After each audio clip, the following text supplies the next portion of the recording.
নমস্কাৰ ক্লাস 6 ৰ আনটা ভিডিঅলৈ তোমালোকক স্বাগতম জনাইছো আমি এইটো ভিডিঅ তোমালোকৰ যেটো 3 নম্বৰ চেপ্টাৰ আছিল সংখ্যাৰ সৈতে খেলা তাৰে যেটো কৰিছা আহা 3.7 আছে আৰু 3.8 আছে তোমালোকৰ সেই দুইটা আমি এইটো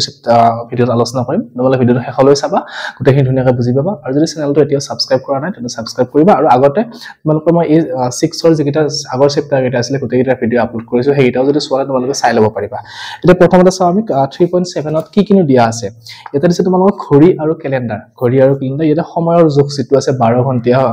ঘড়ী আৰু 24 ঘণ্টা ঘড়ী সেই 12 ঘণ্টা ঘড়ী আৰু 24 ঘণ্টা ঘড়ীৰ সময়টো কনভাৰ্ট কৰা ৰূপান্তৰ কৰা বা চেঞ্জ কৰাটো শিকোৱা আছে আৰু তাৰ বাহিৰে আৰু যেটো আগৰ অনুশীলন আছিল পেলিন্ড্ৰম আৰ্হিৰ সংখ্যা সেই পেলিন্ড্ৰম আৰ্হিৰ সংখ্যাৰো কেইটামান উদাহৰণ লিখিব দিছে তো একদম সহজ হয় তোমালোকে চাই থাকিবা এতিয়া প্ৰথমতে মই অলপমান বেসিক জানি লও আমি তাৰ পিছত আমি অংকৰ ফালে বা কৰিছা 3.7 ত যিকেইটা অংক আছে আমি সেইকেইটা আলোচনা কৰিম তো প্ৰথমতে আমি জানি লও সংখ্যাটো 12 ঘণ্টা সময়ত সংখ্যা কেনেকৈ লিখে আৰু 24 ঘণ্টা সময়ত আমি সংখ্যা কেনেকৈ লিখো এতিয়া ধৰা হল আমি সময় জানো যে আমি দিনটোত কেই ঘণ্টা আছে 24 ঘণ্টা আছে তো 24 ঘণ্টা হয়ত কি হয় প্ৰতিটো ঘণ্টা আমি এটা ঘণ্টা হিচাপে লৈ কেনে 24 ঘণ্টা আমি 0 ৰ পৰা বা 1 ৰ পৰা স্টাৰ্ট কৰি 23 লে বা 24 লে এনেকৈ 24 ঘণ্টা পগোৱা আছে কিন্তু যেটো আমাৰ 12 ঘণ্টা ঘড়ী আছে 12 ঘণ্টা ঘড়ীত কি হয় যে 24 ঘণ্টাটো দুটা ভাগত ভাগ কৰিছে তাৰ সেই দুটা ভাগত ভাগ কৰিছে যে ৰাতিপুৱা 12 বজা ৰাতি যেটো মাজৰাতি যেটো 12 বজা আছে সেই 12 বজাৰ পৰা হেতু 12 বজাৰ পৰা কি বনালে কৰিছে মাজৰাতি 12 বজাৰ পৰা দিনৰ 12 বজালৈ হেতু 1 ৰ পৰা হিচাপ কৰি যায় 12 লৈ পায় আকৌ দিনৰ 1 বজাৰ পৰা মাজৰাতি 12 বজালৈ হেতু কি হয় এটা বেলেগ এটা ভাগ হয় দিনৰ 1 বজাৰ পৰা মাজৰাতি 12টা বজালৈ তো এনেকৈ দুটা ভাগত ভাগ কৰিছে এটা যদি দুপৰীয়াৰ 12 বজাৰ আছে সেই দুপৰীয়াৰ 12 বজাৰ আগৰ যিখিনি সময় ৰাতি 12 বজাৰ পৰা দুপৰীয়া 12 বজাৰ যিখিনি সময় আছে সেইখিনি আমি am বুলি সময়ত লিখো আৰু যিখিনি দিনৰ 12টা বজাৰ দুপৰীয়া 12টা বজাৰ পিছৰ যিটো সময় আছে 12টা 1 হলেও বা 12টা বাজি যোৱাৰ লগে লগে কি হয় সেইখিনি তাৰ পৰা ৰাতি 12টা বজাৰ আগমুহূৰ্তলৈ বা ৰাতি 12টা বজালৈ সেইখিনি কি বুলি কোৱা হয় pm বুলি লিখা হয় সেইখিনি সময়ক এটা যদি কিবা সময়ৰ পিছত am লিখা আছে তেনেহলে গম পাবা যে সেই সময়টো ৰাতিপুৱাৰ ভাগৰ অৰ্থাৎ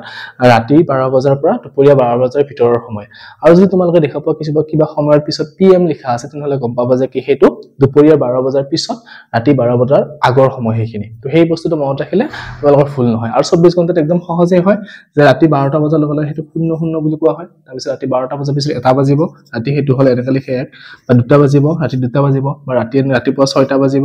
তাৰ পিছত ৰাতিপুৱা 8টা বাজিব তাৰ পিছত গৈ 10টা বাজিব তাৰ পিছত দুপৰীয়া 12টা বাজিব হয় দুপৰীয়া 12টা বাজিলে তাৰ পিছত কি হয় দুপৰীয়া 12টা বজাৰ পিছত দুপৰীয়া এবাৰ এটা না বাজে আমি দিনত সময় চালে আমি দুপৰীয়া 12 বজাৰ পিছত কি হয় 12টা 50 বা 12টা 50 পিছত বা 12টা 59 পিছত কি হয় এটা বাজে গৈ আমি 12 ঘণ্টা ঘড়ীত কি পাইছিলো এটো এটা বজা পাইছিলো আৰু হেতুক আমি দুপৰীয়া এটা বজা লিখিব লাগিলে এনেকৈ pm বুলি লিখিছিলো 1 ঘণ্টা আৰু এটো এটা বাজিছে আৰু এটো কি হয় মিনিট বুলি কোৱা হয় মিনিটক খুচুৱা হয় এখিনি 00 ৰে তালে পুৰা এটা বাজিছে আৰু এটো pm লিখিছো মানে কি দিনৰ 12টা বজাৰ বা দুপৰীয়া 12টা বজাৰ পিছৰ সময় এটো কিন্তু 24 ঘণ্টা হয়ত কি হয় 12টা বজাৰ পিছত কি বাজিব হেতু 13 বাজিব বা 14 বাজিব বা এনেকৈ গৈ কেনে 16 বাজিব বা এনেকৈ গৈ কেনে 20 বাজিব তাৰ পিছত গৈ কেনে কি হ'ব 23 বাজিব আৰু তাৰ পিছত গৈ কেনে কি হ'ব 24 বাজিব অৰ্থাৎ 24 বজাৰ লগে লগে কি হ'ব হেতু দুপৰীয়াৰ মাজনিখাৰ যেটো 12টা বজাৰ অৰ্থাৎ 24 বজাৰ লগে লগে কি হ'ব হেতু সময়টো 00 বুলি দেখাব তোমালোকৰ 24 ঘণ্টা ঘড়ীত মানে ধৰ 23টা বাজিছে 23টা বজা মানে কি 11টা বজা মই হেতু হিকাম কেনেকৈ গম পাম এটো 11টা বাজিছে এটো 10টা বাজিছে কেনেকৈ উলিয়াব লাগে হেতু শিকাই আছো তো চোৱা 23টা বাজিছে মানে গম পাইলো যে এটো 11টা বাজিছে ৰাতি তো 11টা বজাৰ পিছত 23টা 1 হল 23টা 2 এনেকৈ গৈ 23টা কি হল 59 23টা আমাৰ কি পাম 59 পাম 59 পোৱাৰ লগে কি হ'ব যে এটো মাজনিখা 11টা 59 হৈছে তাৰ পিছত কি হ'ব 12টা বাজিব লাগিছিল 12টা না বাজে কি হয় বা 24টা না বাজে কি হয় হেতু 00 বুলি হয় তাৰ মানে এটো পৰা আকৌ নতুন দিনটো স্টাৰ্ট হল ক্যালেন্ডাৰৰ নতুন তাৰিখ এটা আহি গল তো সেই কাৰণে এই চেপ্টাৰটো তোমালোকে যেটো অনুশীলনী দিছে এটো ক্যালেন্ডাৰ আৰু ঘড়ী যেটো দিয়া আছে নামটো ঘড়ী আৰু ক্যালেন্ডাৰ দিয়া আছে মানে ঘড়ীৰ কটাৰ লগত ক্যালেন্ডাৰটো জড়িত হৈ আছে যেতিয়া মাজনিখা 12টা বাজিব বা মাজনিখা 24টা বাজিব বা 00 হ'ব তেতিয়া কি হয় নেক্সট এটা দিন পৰে পিছ দিনাখন আহি পৰে আৰু তেতিয়া কি হয় ক্যালেন্ডাৰৰ তাৰিখটো সলনি হয় অৰ্থাৎ যদি আজি 5 তাৰিখ আছিল তাৰ পিছত কি হ'ব এটো 6 তাৰিখ হৈ যাবগে তো এনেকৈ ঘড়ীৰ কটাৰ লগত ক্যালেন্ডাৰ জড়িত হৈ আছে এতিয়া তোমালোকে চোৱা আমি যেটো 24 ঘণ্টা ঘড়ীত একদম গম পাই গলো যে 1 ৰ পৰা এনেকৈ হৈ গৈ একদম 24 লৈ হিচাপ কৰে বা 23টা বাজে 59 হল তাৰ পিছত আকৌ 0 পৰা আৰম্ভ কৰিলে কিন্তু 12 ঘণ্টা ঘড়ীত আমি কি পাই আছো কি যে ৰাতি যেটো 12টা বাজিব ৰাতি 12টা বজাত কি হয় এটো am হৈ যায় ৰাতি 1টা বাজিব এটো কি হ'ব am এনেকৈ ৰাতিপুৱা 9টা বাজিব এটো কি হ'ব am লিখিব বা ৰাতিপুৱা 11টা বাজিব am তাৰপিছত 11টা 59 হ'ব 59 লে কি লিখিম আমি am লিখিম তাৰ পিছত আকৌ 12টা বাজিব 12টা আমি কি লিখিম এটো সৰি PM লিখি দিম 12টা বজাৰ লগে PM হোৱাৰ লগে গম পাম যে কি হেতু দুপৰীয়া 12টা বাজিছে দিনৰ 12টা বাজিছে তাৰপিছত 12টাৰ পৰা গৈ আকৌ 1টা বাজিব এটা কি হ'ব এটো PM হ'ব বা 2টা বাজিব এটো 2টা PM তাৰ মানে কি হ'ব এটো দিনৰ 2টা বাজিছে এনেকৈ গৈ গৈ 6টা বাজিব ধৰা হল 6টা বাজিলে কি হ'ব PM লিখি দিছো মানে এটো কি হ'ব সন্ধিয়া 6টা বাজিছে তাৰ পিছত গৈ গৈ 8টা বাজিব আকৌ 8টা PM মানে এটো কি হয় সন্ধিয়া বা ৰাতি 8টা বাজিছে তাৰ পিছত গৈ 11টা বাজিব 11টা কি হ'ব PM তাৰ পিছত 11টা 59 লে আমি কি পাম PM পাম তাৰ পিছত কি হৈ যাব 12টা বাজিব 12টা বজাৰ লগে আমি এটো কি লিখিব লাগিব AM লিখিব লাগিব তো 12টা বজাৰ লগে AM লিখি মানে গম পাই যাব যে কি এটো আমাৰ মাজনিখাৰ 12 বাজিছে গতিকে আমি এনেকৈ 12 ঘণ্টা সময় আৰু 24 ঘণ্টা সময় আমি এনেকৈ লিখা হয় আৰু 12 ঘণ্টা 24 ঘণ্টা সময়ত কি হয় এটো 1 আৱাৰ্স বুলি লিখা হয় এটো আৱাৰ্স এটো 2টা বাজিলে এটো কি লিখা আৱাৰ্স লিখে এটো গোটেইকেইটা ইউনিটটো কি লিখিব লাগিব ঘণ্টাত লিখিব লাগিব এনেকৈ 0 ঘণ্টা অসমীয়াত লিখিলে বা এটা বাজিছে 1 ঘণ্টা ইংৰাজীত লিখিলে কি হয়তো আৱাৰ্স এনেকৈ লিখিব লাগে তাৰ পিছত পালো আমি এটো যে 12 ঘণ্টাত AM PM লিখা হয় তো এইখিনি আমাৰ কি হল 24 ঘণ্টা আৰু 12 ঘণ্টাৰ মাজৰ সময়ৰ যদি তুলনা আছে মই সেইখিনি বুজাই দিলো এতিয়া আমি অনুশীলনী যিকিটা আছে আমি অনুশীলনীটো চাম বা ইয়াতে 12 ঘণ্টাৰ পৰা 24 ঘণ্টালৈ কেনেকৈ কনভাৰ্ট কৰে বা 24 ঘণ্টাৰ পৰা 12 ঘণ্টা 24 ঘণ্টাৰ পৰা 12 ঘণ্টালৈ সময়টো কেনেকৈ কনভাৰ্ট কৰে সেইটো মই শিকাই দিছো এতিয়া চাবা যেটো 24 ঘণ্টা সময় আছে আমাৰ ধৰা হল 24 ঘণ্টা সময় এটা বাজিছে বা এটো 00 বাজিছে তো 00 বাজা মানে কি হয় হেতু ৰাতি 00 বাজা মানে কি ৰাতি যেটো মাজনিখাৰ 12টা বাজিছে হেতু আমি কেনেকৈ লিখিব লাগিব 12 AM লিখো হেতু মনত ৰাখিবা AM লিখিব লাগিব আৰু এটা বাজিছে এটা বজাত আমি কেনেকৈ লিখো এটা বজাই লিখো লিখি কেনে কি লিখো ইয়াতে AM লিখো তো তেনেকৈ গৈ কাৰণে দুপৰীয়া 12 বজালে কি হয় সময়টো সেমেই থাকে সোৱা দুপৰীয়া 12 বজালে কি হয় 0 1 2 3 4 5 6 7 8 9 10 এনেকৈ দুপৰীয়া 12টা বজালে আমি 1 2 3 4 5 6 এনেকৈ 12 লে লিখো তাৰ পিছত দুপৰীয়া 12 বজাৰ পিছত এটা বাজিব যেতিয়া তেতিয়া কি হয় হেতু 13 নে লিখি আমি 12 সৈয়াটো 24 ঘণ্টা 13 লিখিছিলো এটো 13 আৱাৰ্স লিখিছিলো তো আমি কি কৰো 24 ঘণ্টা হয় 13 লিখাটো আমি 12 ঘণ্টা হয় কি লিখি দিও 1 লিখো লিখি কেনে মাজত শেষত কি লিখি দিও একটো PM বুলি লিখি দিও সেইখিনি ডিফাৰেন্স সেই ডিফাৰেন্সটো আমি কেনেকৈ উলিয়াম সোৱা যদি তোমালোকক দিয়া আছে যে 24 ঘণ্টা ঘড়ীৰ সময় দিয়া আছে এটো তোমালোকৰ কি কৰিব লাগে 12 ঘণ্টা হইলে কনভাৰ্ট কৰিব লাগে কেনেকৈ কৰে সোৱা একদম ইজি যে 13 ঘণ্টাৰ যেটো সময় আছে সেই 13 ঘণ্টাৰ সময়টো যদি সংখ্যাটো বা ঘণ্টাৰ যেটো সময় দিয়া থাকে 24 ঘণ্টাত সেই ঘণ্টাৰ সময়টো যদি 12তকৈ ডাঙৰ হৈ থাকে প্ৰথম প্ৰশ্নটো তোমালোকক 12 ঘণ্টালৈ পৰিৱৰ্তন কৰিব দিছে 24ৰ পৰা গতিকে মই সেই কাৰণে 24 ঘণ্টাৰ পৰা 12 ঘণ্টালৈ নিয়াটো শিকাই দিছো সোৱা যে যদি সময়টো চাবা তোমালোকে যদি সময়টো কি হয় 12 বজাতকৈ কমি থাকে অৰ্থাৎ 0ৰ পৰা কি হয় একদম 12 বজালৈ থাকে 0 1 2 3 4 5 6 এনেকৈ 12 বজালৈ থাকে সময়টো 24 ঘণ্টাৰ সময়টো তেতিয়া আমি একো কৰিব নালাগে জাস্ট সেই সময়টো লিখি AM লিখি দিলে আমাৰ হৈ যাব হেতু কি 12 ঘণ্টা ঘড়ীলৈ কনভাৰ্ট হৈ গল কিন্তু যদি 12তকৈ ডাঙৰ সংখ্যা দিয়া থাকে 13 14 15 এনেকৈ দিয়া থাকে তেতিয়া কি কৰিম যেটো সংখ্যা দিয়া থাকে ধৰা হল 13 ঘণ্টাটো কৰিব লাগে তো 13ৰ পৰা আমি কি বিয়োগ কৰিব লাগিব 12টো বিয়োগ কৰি দিব লাগিব 13ৰ পৰা 12 বিয়োগ কৰিলে কি হ'ব এটো 1 হ'ব গতিকে কম পাম যে কি 13 বাজিছে মানে দুপৰীয়াৰ সময় গতিকে 12তকৈ ডাঙৰ হোৱাৰ লগে কি হ'ব হেতু সদায় সময়ত আমি কি লিখিব লাগিব PM লিখিব লাগিব আৰু 12তকৈ সৰু হলে কি লিখিব লাগিব সময়টো AM লিখিব লাগিব এটো মনত ৰাখিলে একদম সহজে তোমালোকে কি কৰিব পাৰিবা সময়বিলাক কনভাৰ্ট কৰিব পাৰিবা 12 ঘণ্টাৰ পৰা 24 ঘণ্টালৈ 24 ঘণ্টাৰ পৰা 12 ঘণ্টালৈ তো 24 ঘণ্টাৰ পৰা 12 ঘণ্টালৈ শিকালো মই এটো যে বিয়োগ কৰি কেনে কৰিব লাগে যদি 12তকৈ ডাঙৰ হয় তেনেহলে 12টা বিয়োগ কৰি যেটো সময় হয় হেতু লিখি PM লিখিব লাগে আৰু যদি 12তকৈ সৰু হয় তেনেহলে সেই সময়টোৱে লিখি কেনে পিছত কি লিখিব লাগে AM লিখিব লাগে তো আমি যিকিটা 3.7 ৰ প্ৰথম প্ৰশ্নটো আছে হেতু কৰিছো তাৰ পিছত তোমালোকৰ আকৌ 12 ঘণ্টাৰ পৰা 24 ঘণ্টালৈ কনভাৰ্ট কৰাটো মই শিকাই দিম হেতু তোমালোকে 2 নম্বৰ প্ৰশ্ন আছে যেটো হেতু পিছত কৰিব পাৰিবা এটা 1 নম্বৰ প্ৰশ্নটো কি দিছে আমাক এনেকৈ সময় দিয়া আছে কেইটামান এই সময়কেইটা 24 ঘণ্টা ঘড়ীৰ সময়ত লিখা আছে 24 ঘণ্টা ঘড়ীৰ মতে লিখা আছে আমাক কি কৰিব দিছে এটা 12 ঘণ্টাৰ ঘড়ীলৈ কনভাৰ্ট কৰিব দিছে মই এইমাত্ৰ বুজালো তোমালোকক কেনেকৈ কনভাৰ্ট কৰিব লাগে তো মই আকৌ এটা কৈ দিছো সোৱা যে প্ৰথমটো কিমান দিছে আমাক 5টা 10 আৰু এপিনে ঘণ্টাত লিখা আছে এতিয়া আমি নিয়মটো কি আছিল যে প্ৰথমতে চাব লাগিব সংখ্যাটো 12তকৈ সৰু নে ডাঙৰ এটা চাম আমি কি পাইছো সংখ্যাটো 12তকৈ এটো 5টো যেটো 12তকৈ সৰু পিছৰটো মিনিটৰটো চাব নালাগে তোমালোকে ঘণ্টাত যেটো লিখা আছে হেতু চাবা এটো যেটো 5 লিখা আছে 5 মানে কি হেতু 12তকৈ সৰু সংখ্যা হয় তো সৰু সংখ্যা হলে আমি আৰু একো কৰিবই নালাগে জাস্ট এনেকৈ লিখি দিলে হ'ল যে কি 5টা 10 লিখিলো লিখি কেনে মানে 5 বাজি 10 মিনিট কৈছে আৰু এই ঘণ্টাটো হলে আমি কি লিখি দিম এতিয়া 12তকৈ যেটো সৰু গতিকে আমি এটো কি লিখি দিম AM লিখি দিম তো আমাৰ হৈ গল 1 নম্বৰটো নেক্সটটো কি দিছে আমাৰ 11টা 45 এটো সহজে হয় কাৰণ এটো কি হৈ আছে 11 হৈ আছে 11 মানে কি 12তকৈ সৰু গতিকে সৰু আমি লিখিলে কি হ'ব 11 বাজি 45 মিনিট আৰু এটো আমি কি লিখিম AM হৈ গল 12 ঘণ্টা নেক্সটটো আমাৰ কিমান দিছে 15টা 40 এইটো কেনেকৈ কৰিম এতিয়া এইটোতো 12তকৈ ডাঙৰ হৈ আছে তো 12তকৈ ডাঙৰ হলে কি কৰিব লাগে এই 15তকৈ 12টা বিয়োগ কৰিব লাগে 15তকৈ সৰি 15ৰ পৰা আমি কি কৰিব লাগে 12টা বিয়োগ কৰিব লাগে তো 15ৰ পৰা 12 বিয়োগ কৰিলে কিমান থাকিব 15ৰ পৰা 12 গলে কিমান থাকে 3 থাকে গতিকে এইটো লিখি দিয়া 3 আৰু এটা 40 আৰু এটা আমি কি লিখিম PM যদি 15টো সৰি যদি ঘন্টাটো 12তকৈ ডাঙৰ থাকে 12তকৈ ডাঙৰ থাকিলে আমি এককটো কি লিখিব লাগিব এবাৰ PM অৰ্থাৎ সেইটো দুপৰীয়াৰ পিছৰ সময়টো হৈ গ'ল এটো নেক্সট আছে কিমান 18টা 20 গতিকে এটো 18:20 হৈ গ'ল তো 18 পৰা 20 কৰিলে আমি কি হ'ব এতিয়া এটো যেহেতু 18 টো আকৌ চাব লাগিব ঘন্টাটো 12তকৈ ডাঙৰ হৈ আছে গতিকে ইয়াৰ পৰা আমি কি বিয়োগ কৰিম 12টা বিয়োগ কৰি দিম তো 18 পৰা 12 গলে কিমান থাকে 6 থাকে গতিকে 6 আৰু এটো 20 আৰু এটো আমি কি লিখিম সময়টো PM ত লিখিম অৰ্থাৎ আমি এটো দুপৰীয়াৰ পিছৰ সময় নেক্সট কি দিছে 17টা 45 এটো হে একেই নিচিনা 45 ইয়াতে তোমালোকে মন কৰিবা যে ঘন্টাটোহে কৰিব লাগে চেঞ্জ মিনিটটো তেনেকৈ থাকে গতিকে মিনিটত আমি কৰিব লাগে একো নাই অকল ঘন্টাৰ পৰাহে 12 বিয়োগ কৰিব লাগে মিনিটৰ পৰা বিয়োগ নকৰিবা মিনিটৰ পৰা বিয়োগ কৰিলে ভুল হৈ যাব অংকটো এতিয়া চোৱা 17ৰ পৰা আকৌ 17টো কি আছে 12তকৈ ডাঙৰ হৈ আছে গতিকে আমি কি কৰিম আকৌ 17ৰ পৰা 12টো বিয়োগ কৰি দিম তো 17ৰ পৰা 12 বিয়োগ কৰিলে কিমান থাকিব এটো 5 গতিকে 5টা 45 আৰু এটো কি হ'ব এককটো PM হৈ গ'ল নেক্সট কি আছে 22টা 10 আছে গতিকে 22:10 আৰু এটো কি আছে আৱাৰ্স এটো আকৌ হে একে নিচিনা 12তকৈ ডাঙৰ হৈ আছে গতিকে 12ৰ পৰা 12টা আমি কি কৰিম ইয়াৰ পৰা বিয়োগ কৰি দিম তো 12 বিয়োগ কৰিলে কিমান থাকিব 10টা হ'ব তো 10টা 10 আৰু এটো কি হ'ব PM হ'ব গতিকে আমাৰ হৈ গ'ল এক নম্বৰ যিকেইটা কৰিব দিছে তোমালোকে এনেকুৱা সময়বিলাক ক'ত পাবা আমাৰ যেহেতু এনেকুৱা সময়ৰ ঘড়ী নাই 24 ঘণ্টা ঘড়ী আমি কিনিব নাপাওঁ তো তোমালোকে মোবাইলৰ যেটো সময় আছে হেতু যদি সেটিংছত গৈ কেনে তোমালোকে 24 ঘণ্টা ঘড়ী বুলি সেট কৰি দিয়া তেনেহলে এনেকুৱা ধৰণৰ সময়বিলাক দেখা পাবা তোমালোকে এনেকুৱা ধৰণৰ সময়বিলাক দেখা পাবা তো তোমালোকে হেতু কৰি চাব পাৰা এবাৰ আমি 2 নম্বৰ প্ৰশ্নটো চাও কি দিছে 2 নম্বৰটো আমাক কি দিছে এবাৰ 24 ঘণ্টা ঘড়ী দিয়া আছে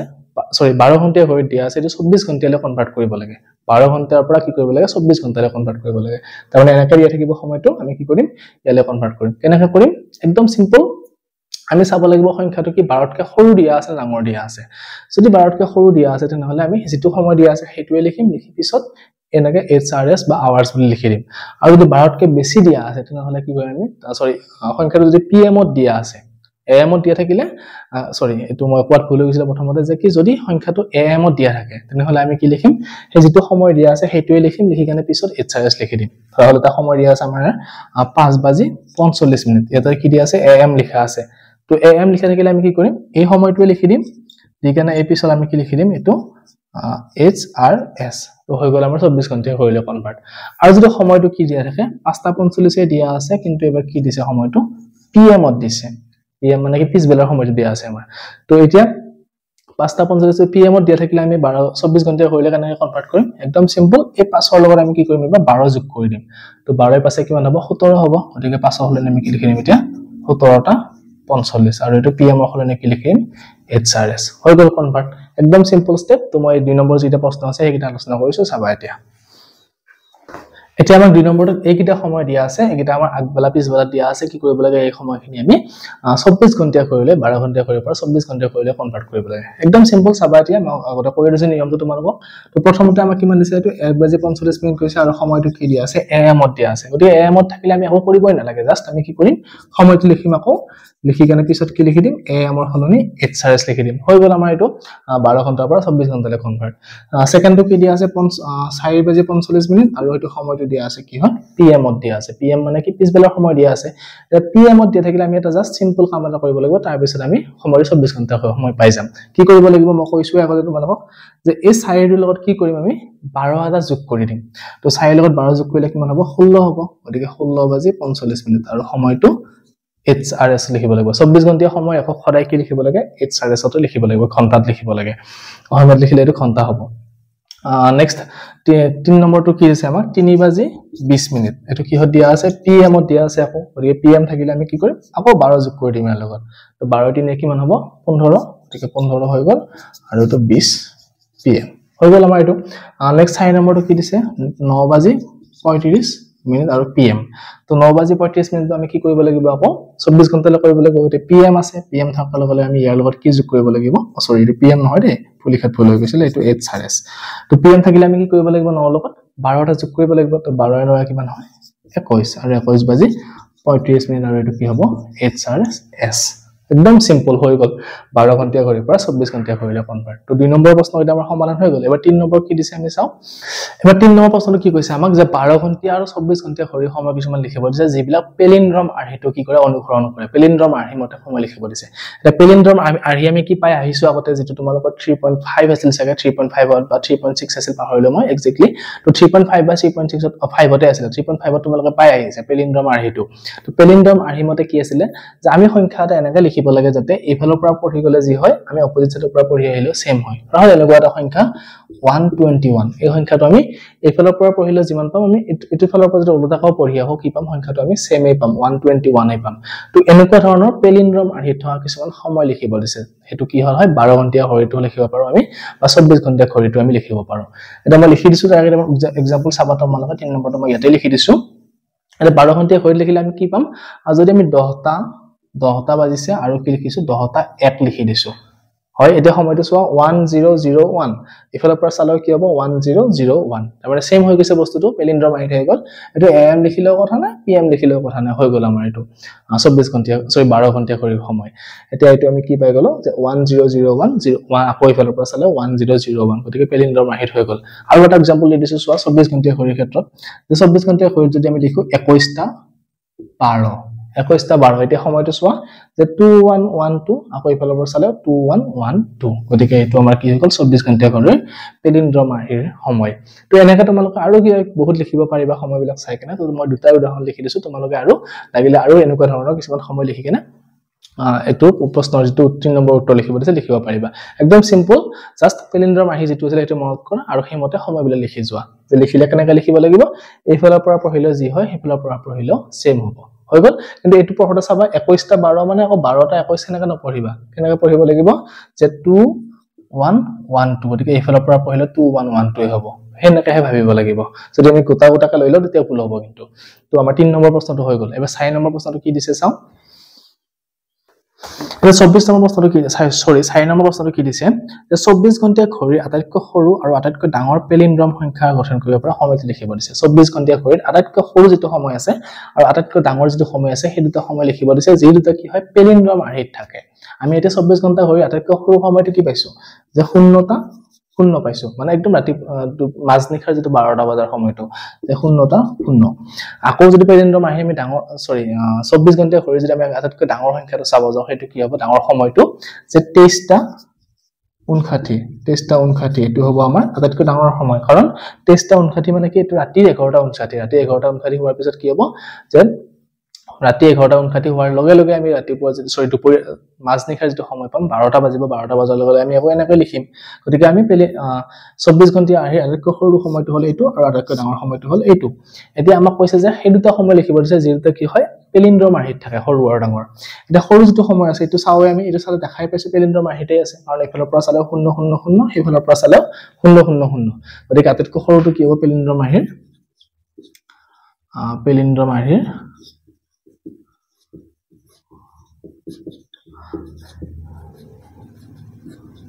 আটাইতকৈ সৰু পেলিন্ড্ৰম আৰ্হিৰ আটাইতকৈ সৰু সময়টো কি মান হ'ব যে 0টা 0 ঘণ্টা অৰ্থাৎ একদম মাজনিখাৰ 12টা বজাৰ সময়টো 0টা 0 ঘণ্টা হৈ গল এটো আৰু নেক্সট আকৌ পেলিন্ড্ৰম আৰ্হিৰ ডাঙৰ সংখ্যাটো কি হ'ব আটাইতকৈ ডাঙৰ মই এখিনিও লিখা নাই আটাইতকৈ ডাঙৰটো লিখি দিছো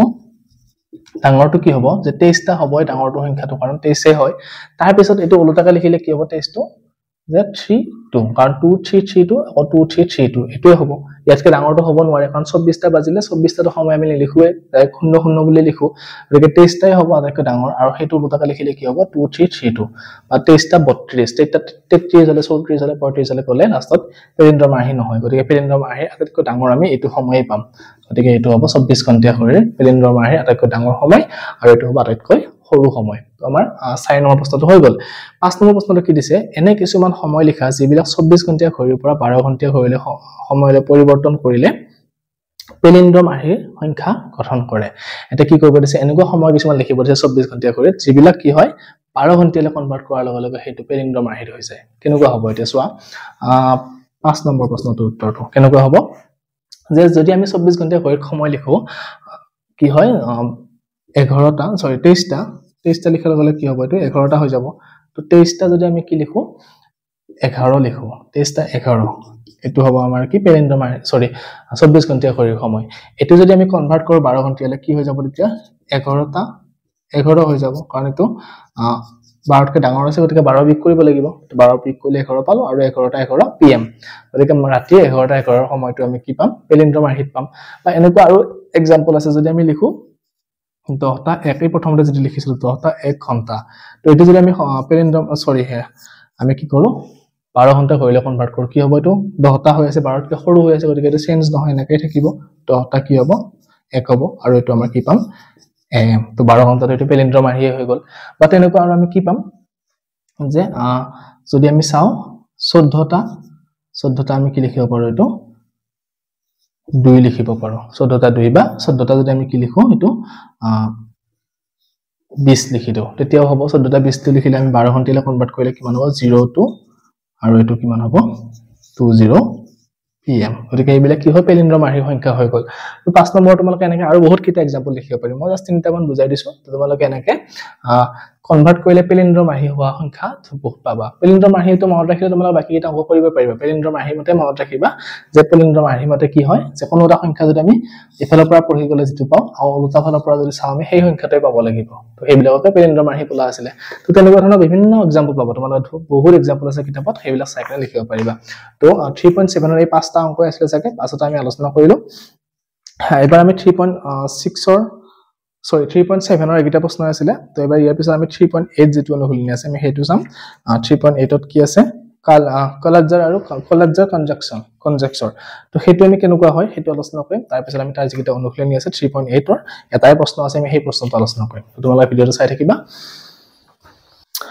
এটা কলাজ্জাৰ কনজেক্সৰ কি বস্তু হয় সোৱা একদম সিম্পল বস্তু যাৰ পূৰণ আৰু যোগ হৰণৰ অংক হয় পূৰণ হৰণ আৰু যোগ অংক কৰিব লাগে কিন্তু এটা নতুনকৈ আৰহি বনাই কেনে আমাক শিকাইছে কলাজ্জাৰ কনজেক্সৰ কি হয় বস্তুটো সোৱা যে আমি এটা যদি সংখ্যা লও যিকোনো এটা সংখ্যা লৈ কেনে ধৰক 13 টা আমি সংখ্যা লৈছো তোমালোকক উদাহৰণ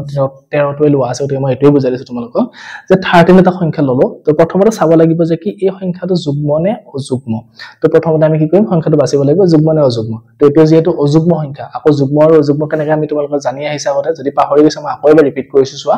যদি কোনো সংখ্যাৰ কি হয় যেটো আমাৰ এককৰ ঘৰ সংখ্যা আছে তাত যদি ইউনিট প্লেছত কি থাকে 0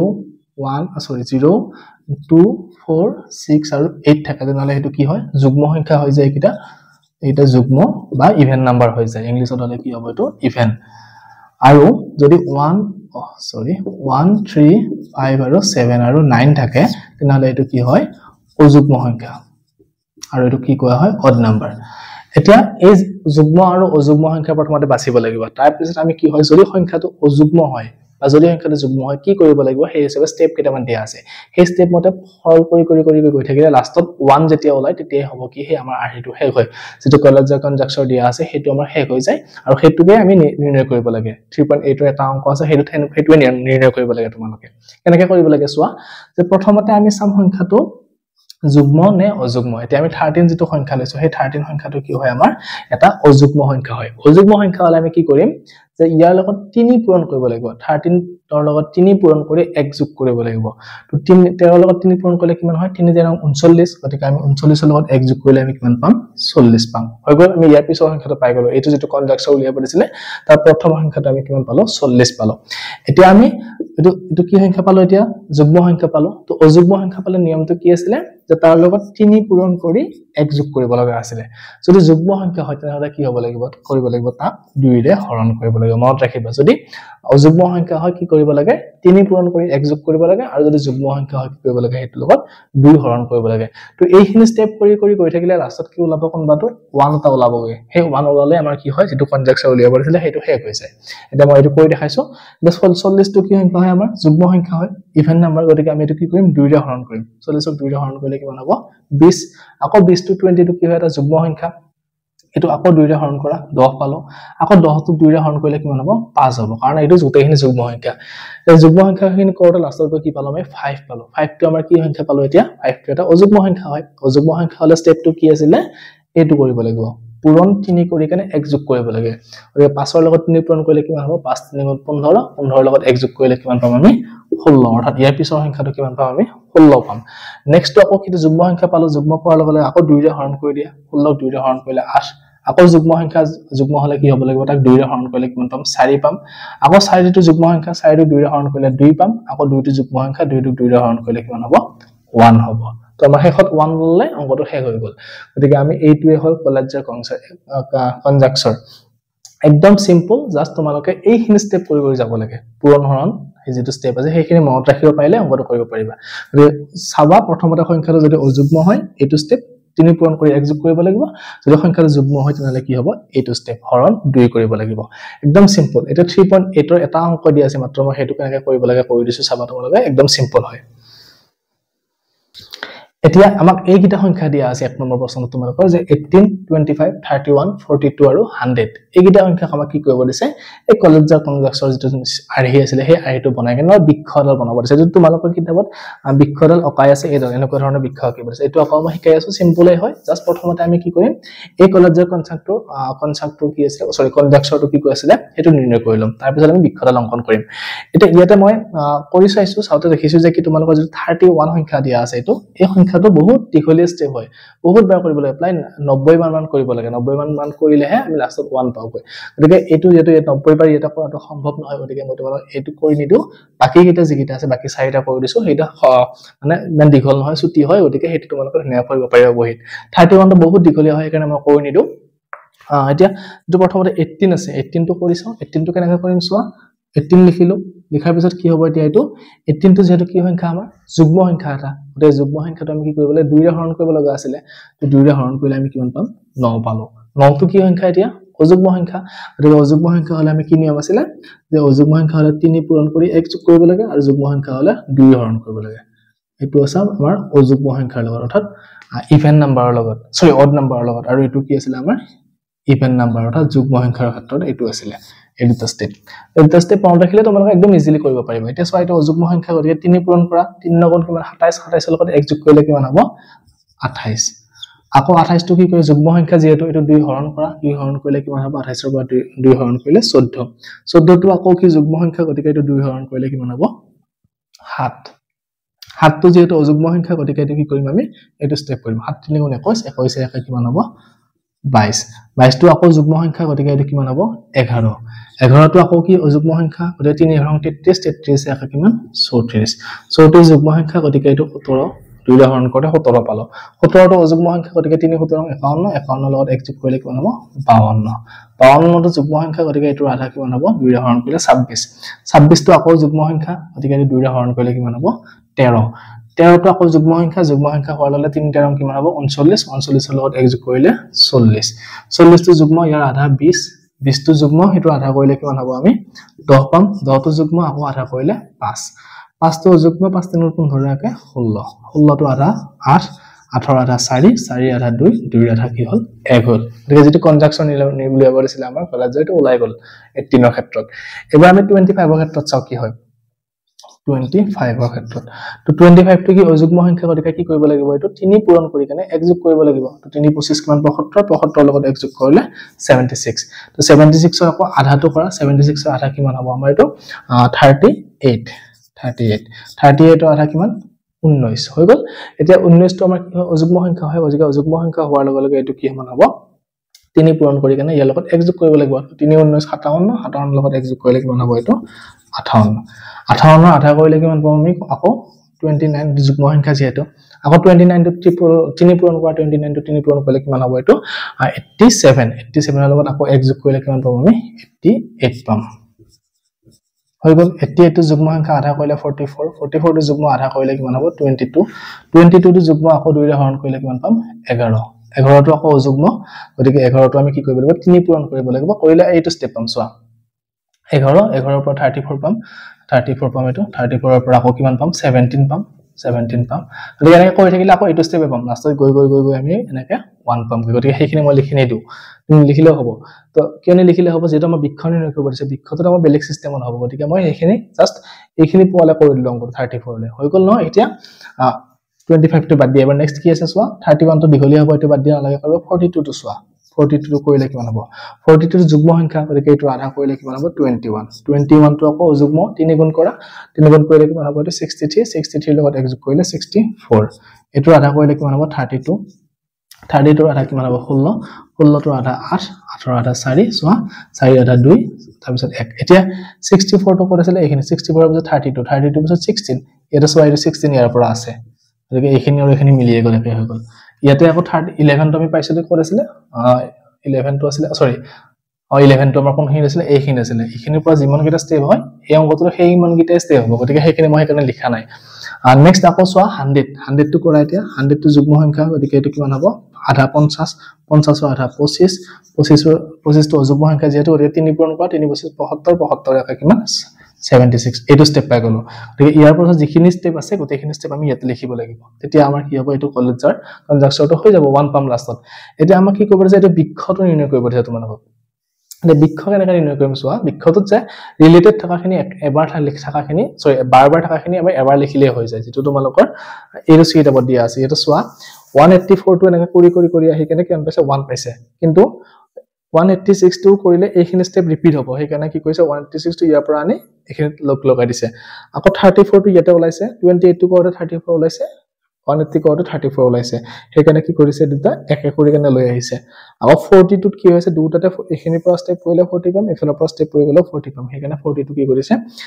কমন ৰাখি কেনে যিখিনি একে থাকে সেইখিনি এবাৰ লিখিলে হ'ব বুলি কৈছে এটা আমি সেই যদি চিত্ৰত আঁকিব যাও প্ৰথমতে আমি কোনডাল বৃক্ষ অংকন কৰিম চোৱা যদি আমি চাও এটো সবতকে দীঘলীয়া হৈছে সকলোতকে আটাইতকৈ দীঘলীয়া কোনটো হৈছে আমাৰ 18 ৰ লাইন আছে হেতু দীঘলীয়া হৈছে বাকি এটো লাইনটো দীঘলীয়া আছে কিমান সৰি 18 লাইনটো আমি কমপ্লিট কৰিছো 725 ত কি হৈছে আমি 11 লৈ লিখিছো 11 ৰ পৰা ৰিপিট হৈছে 34 টো কিন্তু লিখা নাই হয়নে গতিকে এই দুখিনি বেলেগ বেলেগকৈ গুছি গৈছে আকৌ যদি চাও 42 ত আমি 6 এখিনি আছে 16 টো ইয়াৰ পৰা আছে গতিকে এটো ছুটি হ'ব এটো পিছত লিখিলে হ'ব আৰু 100 টোত কি হৈছে 76 25 আছে 25 টো ক'ত আছে আমাৰ এইখিনি আছে তাৰ মানে কি হয় এইকিটা লগত কমন আছে এটো লগত কমন আছে আকৌ 25 টো ক'ত আছে 25 টোৰ আধাৰ পৰা ইয়াৰ লগত মিলি আছে গতিকে আমি কেনেকৈ লিখিম চোৱা এতিয়া আজি টো 18 ৰ আছে 18 টো মই এটা লিখি দিছো লিখিলে কিমান হ'ব 18 ৰ পৰা গৈ কেনে এটো কিমান পাইছে 9 পাইছে 9 ৰ পৰা গৈ কেনে কিমান পাইছে 28 ৰ পৰা গৈ কেনে কিমান পাইছে 14 ৰ পৰা গৈ কেনে কিমান পাইছে আৰু বা এটা কাম কৰি দিও এখিনি যেটো ঠাইটো নহব গতিকে মই মছি কেনে এমনৰ পৰা লিখি দিম তেতিয়া ধুনিয়াকৈ কোলাব তো এখিনি মই লিখিম মিছি কেনে নতুনকৈ লিখি দিছো চাবা এবাৰ গোটেইখিনি যিখিনি আমাৰ সংখ্যা আছিল 18 25 42 আৰু 100 গোটেইখিনি আমি সাইডত লিখি দিছো এটা তোমালোকৰ জিলৰ বৃক্ষ আঁকিব লাগে সেই বৃক্ষটো মই ইয়াত আঁকি দেখাইছো এতিয়া প্ৰথমতে আমি বিচাৰিম যে কমন কোন কেইটা আছে যে চোৱা 11 ৰ পৰা যেটো ষ্টাৰ্ট আছে 11 ৰ পৰা আমাৰ ইয়াতে কমন আছে এটো 11 ৰ পৰা সৰি 22 ৰ পৰা এইখিনি ইয়াতে আছে আকৌ 22 ৰ পৰা সেম সেইখিনি কি আছে আমি ইয়াতে আছে গতিকে আমি এইখিনি এবাৰ লিখিলে হৈ যাব এটা আমি 42 টোত চোৱা কি কিমান আছে 21 64 32 16 8 4 2 1 এখিনি কোন কমন আছে আৰু 32 টো কমন তো আমি নাই 16 ৰ পৰা আছে এইখিনি 16 ৰ পৰা 18 এইখিনি আমাৰ ইয়াতে আছে 16 ৰ পৰা 18 আমাৰ ইয়াতে আছে আকৌ এইখিনি নেক্সট আকৌ চোৱা 100 ত কিমানৰ পৰা আছে 100 ত কমন থকা কোনখিনিৰ পৰা আছে 44 সৰি 19 38 টো আমাৰ এটা আছে না নাই 19 টো আছে নে 19 টো নাই 58 টো আমাৰ নাই 29 টো আছে 29 88 আমি পাইছো 29 88 এইখিনিৰ পৰা পাইছো আমি এটা চোৱা 38 ইয়াৰ পৰা আছে সৰি 76 ৰ পৰা কমন আছে 76 মানে 25 ৰ পৰা কমন আছে চোৱা 25 ইয়াৰ পৰা আছে এই গোটেইখিনি কি হ'ব এই গোটেইখিনি আমাৰ ক'ত আছে ইয়াতে আছে ইয়াৰ পৰা আছে 25 ৰ পৰা গতিকে আমি এইখিনি কি পাই গলো কমন পাই গলো তাৰ মানে এইখিনি এডাল বৃক্ষ ৰাখিলেই হৈ যাব তো প্ৰথমতে আমি কি কৰিম এতিয়া 22 ৰ পৰা আমি এই যে আটাইতকৈ দীঘল কমন থকা এইটো আছে গতিকে সেইখিনি লিখিলো আমি ইয়াতে কি আছে 25 ৰ পৰা কমন আছে গতিকে 25 লিখি দিলো ইয়াতে 25 তাৰ পিছত কিমান আছে 76 আছে 76 লিখি দিলো তাৰ পিছত কিমান আছে আমাৰ 38 আছে 38 লিখি দিলো তাৰ পিছত কিমান আছে 19 তাৰ পিছত 58 আছে 58 লিখি দিলো তাৰ পিছত কিমান আছে 29 আছে তো 29 তাৰ পিছত কিমান আছে 88 তাৰ পিছত 44 তাৰ পিছত কিমান আছে 22 তাৰ পিছত আছে 11